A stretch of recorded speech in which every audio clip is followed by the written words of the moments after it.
dans mon propos plutôt dans le sens de ce qui vient d'être dit. Alors, sur le modèle DSP-CML, on a bien compris qu'aujourd'hui, il avait vécu, pour des tas de raisons, ne fût-ce que par rapport à sa sécurité juridique, et que, selon le rapport FIDAL, le seul modèle aujourd'hui qui serait pertinent et acceptable, ce serait donc un modèle en régie via un EPIC.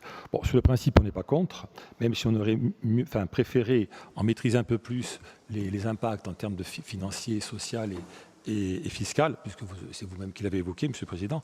Mais si vous voulez, sur le principe, on est un peu moins convaincu, c'est sur la méthodologie qui est utilisée.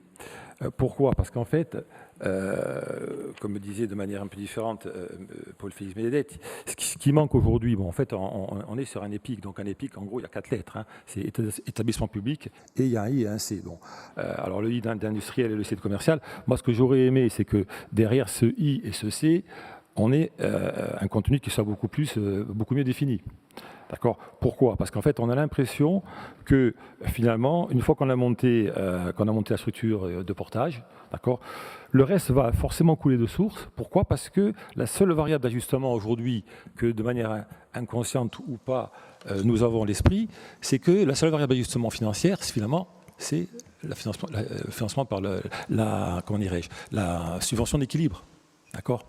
Alors, ce qui est gênant, et là je reprends aussi ce qui vient d'être dit, c'est que aujourd'hui ce ratio à peu près 90-10 entre les recettes propres et la subvention d'équilibre, aujourd'hui n'est pas viable sur le long terme, c'est évident.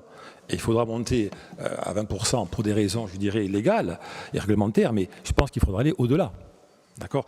C'est pour ça que sur ce I et sur ce C, il n'y a rien, et c'est regrettable. Pourquoi? Pour deux raisons. D'abord, pour un problème de méthodologie. D'accord.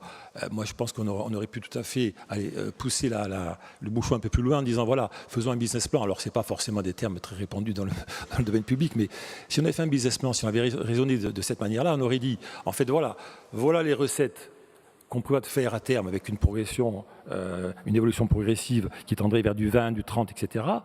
Voilà la part, je dirais, de primes de subvention d'équilibre qui reste réelle, a priori, contenu, puisque le but n'est pas non plus d'augmenter indéfiniment. Et voilà, en face de ça, qu'est-ce qu'on a comme projet industriel et commercial? D'accord. Donc, si vous voulez, aujourd'hui, en gros, c'est un projet qui est assez déséquilibré, parce qu'on parle uniquement d'un montage juridique, très bien, pas de souci, mais on ne met pas ce qu'il y a en face. Alors qu'en fait, on aurait dû raisonner à l'inverse. Pourquoi je dis qu'on aurait dû raisonner à l'inverse? Parce que normalement, la finalité, c'est quoi? C'est le service. La finalité, c'est le service, c'est le commercial, c'est l'offre, c'est les lignes, c'est les gares, etc. Donc si on était parti du service, ensuite on aurait pu mettre derrière ce service, ces besoins en service, des moyens industriels, d'accord? Et enfin, définir quel serait le montage juridique le plus approprié à cet ensemble de choses. Donc moi je pense que, alors vous avez prévu dans un second temps, ce que vous avez appelé, je n'ai plus exactement le terme que vous utilisez, c'est de définir en fait un plan stratégique et de performance, enfin je n'ai plus exactement le terme, mais je pense qu'il aurait dû être fait avant. Voilà, ça c'est le premier point. La seconde raison, Monsieur le Président, pourquoi cette approche est insuffisante. Vous parlez de monter à Paris pour négocier les investissements. Mais moi, écoutez, je me mettrais, si j'étais à la place de Bercy, enfin, je ne sais pas avec qui vous avez dialogué, mais je vous dirais, mais, monsieur Simeone, que mettez-vous derrière ce plan d'investissement? D'accord? C'est compliqué. Sans oublier que c'est encore plus compliqué, sachant que la cote d'alerte a été atteinte au niveau national et au niveau régional. On n'est plus comme en 2002 où cette refonte qui avait été faite du service de chemin de fer avait été faite sur la base d'un PEI. Alors certes, il y a eu des erreurs de fait, je reconnais.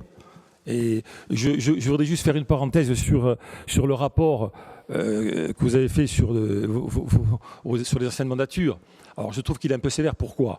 Parce qu'en fait, c'est vrai qu'il n'a pas été parfait. Il y a eu beaucoup de dysfonctionnements au début. Pourquoi? Parce que le fait d'avoir fait un choix au départ de voie en métrique, d'accord, a conditionné tout ce qu'on vient de dire. Et le fait que, par exemple, il y a eu des problèmes sur les systèmes de frein et des problèmes y compris. Bon. Donc tout ça, c'était compliqué.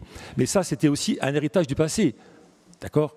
Cet héritage-là, bien sûr, on en paie encore les conséquences aujourd'hui, mais je pense qu'il ne faut pas non plus, je dirais, s'exonérer de tout en disant que tous les problèmes viennent des mandatures précédentes. Donc voilà l'essentiel de mon propos.